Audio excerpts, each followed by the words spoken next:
नमस्कार,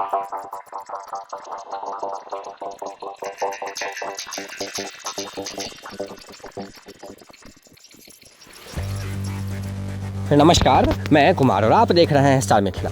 सहरसा फॉरबिसगंज रेल आमान परिवर्तन का जो कार्य चल रहा है, जिसमें उम्मीद की जा रही है जो जनवरी के प्रथम सप्ताह में सहरसा से फॉरबिसगंज के बीच जो नरपतगंज और फॉरबिसगंज के बीच CRS बाकी है उसे पूर्ण किया जाएगा और उसके उपरांत ट्रेनों की परिचालन जनवरी माह में ही सहरसा से फॉरबिसगंज के बीच की जाएगी। इसको लेकर के चहलकदमी पूर्ण रूप से बढ़ गई है।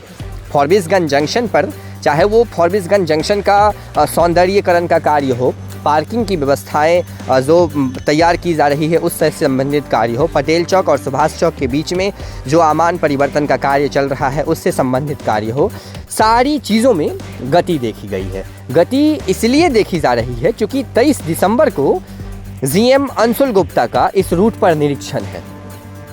खास करके सहरसा से फॉरबिसगंज जंक्शन तक जाने वाली इस रेल खंड का ही GM अंशुल गुप्ता निरीक्षण करने 23 दिसंबर को आ रहे हैं। इसीलिए एक उम्मीदें भी लगाई जा रही है जो 23 दिसंबर को यह तय हो जाएगा जो अब इस रूट पर CRS कब होना है और कितने समयों के बाद इस रूट पर ट्रेन की परिचालन शुरू कर दी जाएगी। हालांकि 23 दिसंबर से पहले सीताधार के समीप पड़ने वाला जो ट्रैक लिंकिंग का वर्क है उसे पूर्ण कर लिया जाएगा। एक उम्मीद की जा रही है जो सहरसा से फॉरबिसगंज के बीच जो सीताधार नदी है उस नदी पर रुके हुए काम को पूर्ण कर, ट्रैक लिंक के कार्य को पूर्ण कर और 23 दिसंबर से पहले ही ट्रेन की ट्रायल एक बार फॉरबिसगंज के बीच हो जाएगी, सहरसा से फॉरबिसगंज के बीच।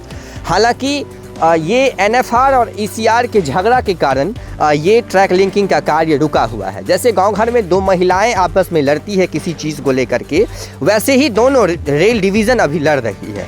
ECR भी और NFR भी दोनों किसी महिलाएं की तरह जो है वो लड़ रही है। पता नहीं ये लड़ाई कब ख़त्म होगी और कब ये 14 वर्षों की वनवास जो है वो पूर्ण होगी। 14 वर्ष के बाद तो कहीं ना कहीं राम भगवान भी शायद वापस आ गए थे अपने घर, लेकिन इस वनवास का शायद इन दोनों रेल डिवीज़नों के झगड़ा के कारण अभी पूर्ण नहीं हो रहा है। ECR कह रही है ये तुम करो और NFR कर रही है ये तुम करो, तो कहीं ना कहीं ये दोनों महिलाओं की तरह झगड़ रहे हैं, जिसके कारण यहाँ का जो पब्लिक है, जो यहाँ के लोग हैं, उनको इसका खामियाजा जो है भुगतना पड़ रहा है।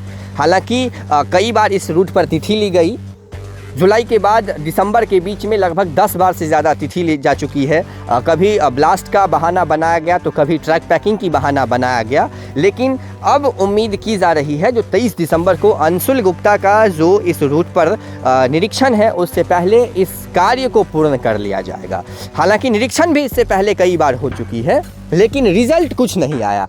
कई अधिकारी आए, खाना खा करके वापस चले गए, जिसकी तस्वीर हम अपने मित्र चंदन जी की मदद से आप तक पहुंचाए थे। हालांकि अब वर्तमान में इस रूट पर आमान परिवर्तन के कार्य को पूर्ण होने का समय शायद आ चुका है और इन दोनों महिलाओं का झगड़ा शायद ख़त्म होने वाला है और इसके बाद इस रूट पर ट्रेन की जो है वो परिचालन जनवरी माह में शुरू हो जाएगी। अभी ब्रिज का निर्माण कार्य बाकी है जो सीताधार के ऊपर बन रही है, उसमें अभी 6 महीने से अधिक का समय लगेगा।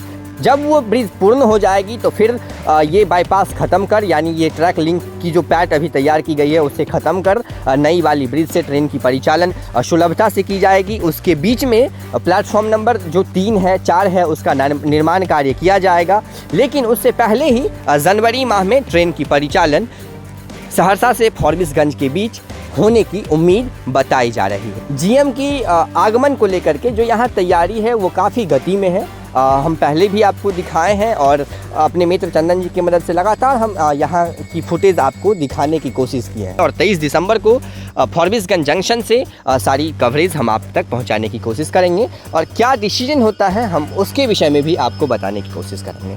आप जुड़े रहें स्टार मिथिला से, हम बहुत जल्द अगले वीडियो के साथ हाजिर होंगे जो अपने क्षेत्र मिथिला से होगा। धन्यवाद, आप देख रहे थे स्टार मिथिला।